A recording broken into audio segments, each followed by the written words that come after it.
Conexão SP Barias.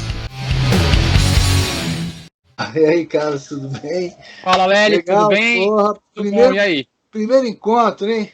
Primeiro programa aí de muitos, né? Tomara. E aí é o seguinte, então, nesse aqui a gente vai falar sobre a descomotização da música.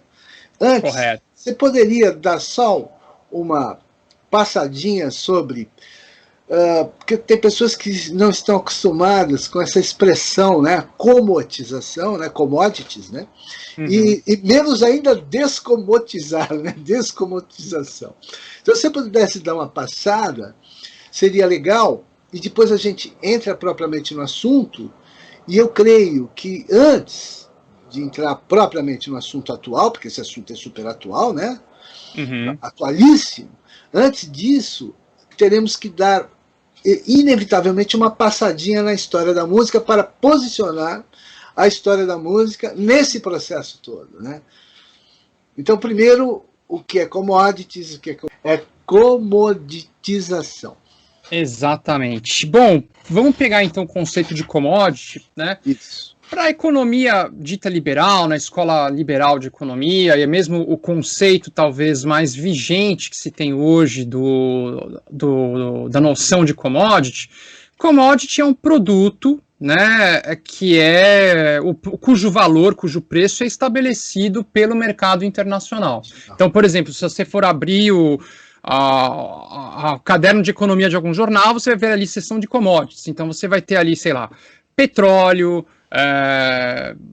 alimentos, produtos ali, por exemplo, como laranja, tudo isso são commodities, ou seja, soja, muito bem, soja, trigo, milho, são produtos, né, cujo valor é definido pelo mercado, né, Agora, só uma parte, Carlos, mas esse processo de vendas de produtos de país para país, importação e exportação, são muito antigos, né? Aliás, o processo é muito antigo, né?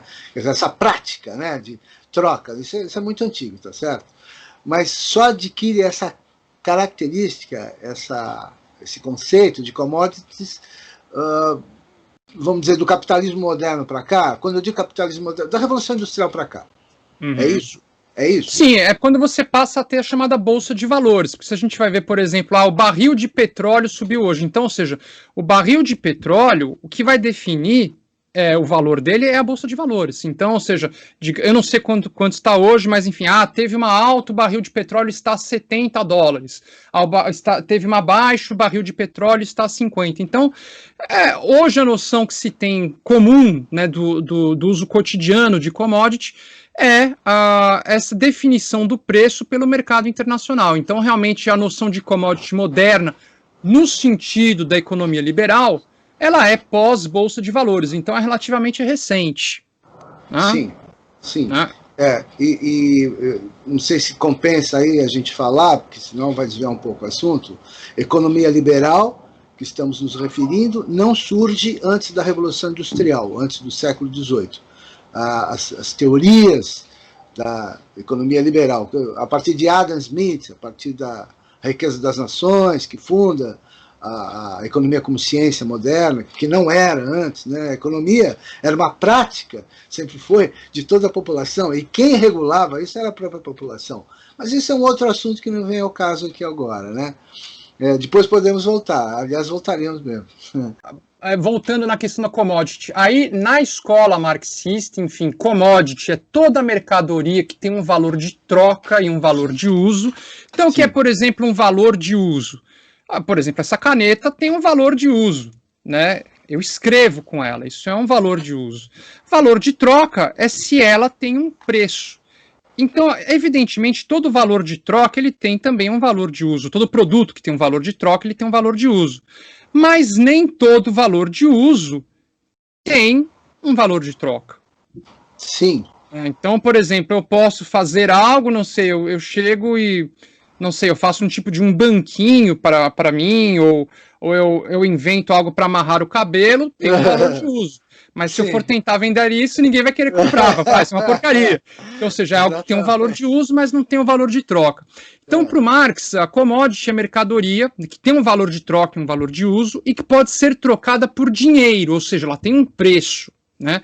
E, além disso, a commodity está inserida num circuito maior, ou seja, o capital, né, esse capital ele vai, enfim, se transformar ali em produção, usando uma força de trabalho, extraindo mais-valia, produzindo um bem final, né, uma commodity, que por sua vez vai retornar ao mercado e vai voltar a se tornar capital. Então, ou seja, ela entra nesse ciclo do que o Marx entende como formação do capital. Né? Tá. Então, isso para o Marx. Aí, para a antropologia cultural, é muito complexo. Eu estou dando para essas três escolas, aliás, é muito complexo. Eu estou dando tipo o resumo do resumo. Né? E a commodity para a antropologia cultural, né, é a questão da transformação, o estudo da transformação de objetos em diversas outras coisas. Né?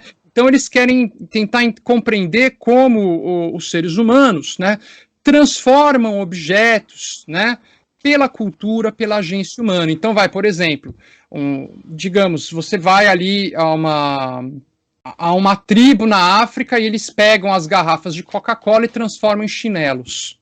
Por exemplo. Por exemplo. Enfim, é um exemplo, enfim, de um objeto que ele foi pensado, concebido para ser uma bebida, mas, enfim, ele é reapropriado e ressignificado, né? Enfim, de uma outra forma. Sim. Então, a gente poderia definir dentro dessas duas escolas, dentro desses dois conceitos, que é o do Marx, né, e o da antropologia cultural.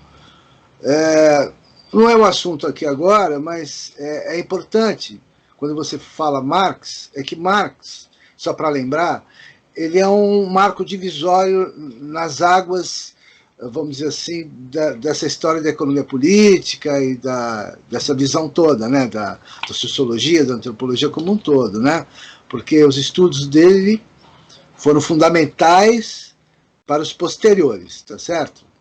Sim, com certeza. Independente de qualquer coisa, né, independente se ele tinha razão ou não estamos discutindo isso. Estamos discutindo é que aqueles estudos foram um marco histórico absoluto, né. Então não se trata de colocar o Marx aqui em discussão, né, mas nem em xeque do trabalho dele, tá certo? Agora, antes da gente entrar no tema propriamente dito, que seria agora, né, a descomotização da música, antes disso, não vale fazer uma breve referência do que era a música no passado e do que se tornou agora? Com certeza. Pelo menos na música ocidental.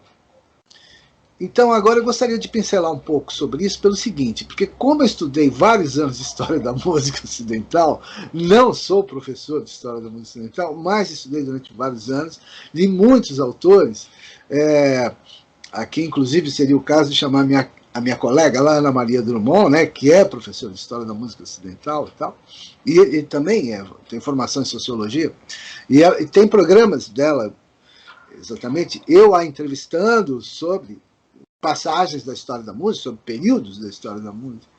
Mas o que a gente sabe bem, Carlos, que isso está altamente documentado, amplamente documentado, é que a música, não sei se em algum momento da história ela foi commodity. Saindo do século XX, eu estou falando do século XIX para trás, eu não sei em que medida, porque existiam mecenas das artes, existiam, né, aqueles caras todos e tal, que vendiam os artistas, né, e ganhavam dinheiro em cima dos artistas, dos músicos e tal.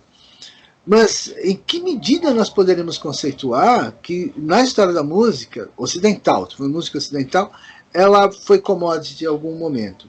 Até porque, eu comentei já com você, que a música ocidental passa por vários períodos que existe uma espécie de história dinâmica, né, do Ocidente.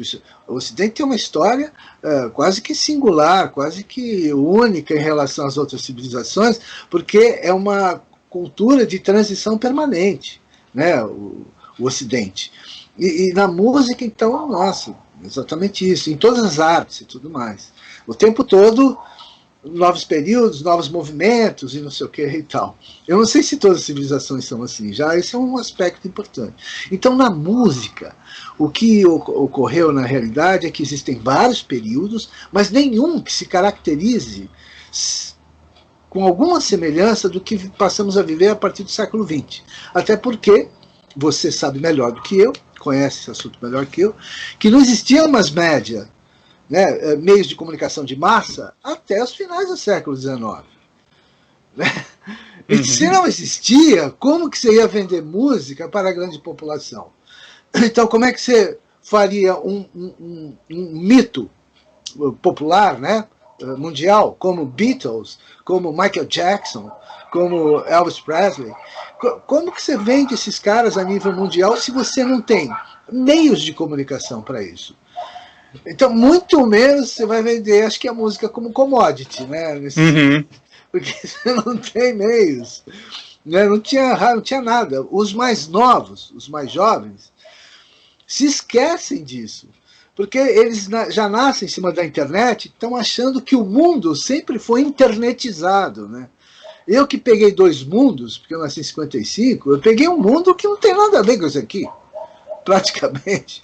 E, inclusive, a história do século XX está dividida em duas metades. Você tem um século XX até metade do próprio século XX, e depois um outro século XX, quando surge a cibernética, etc, etc, etc.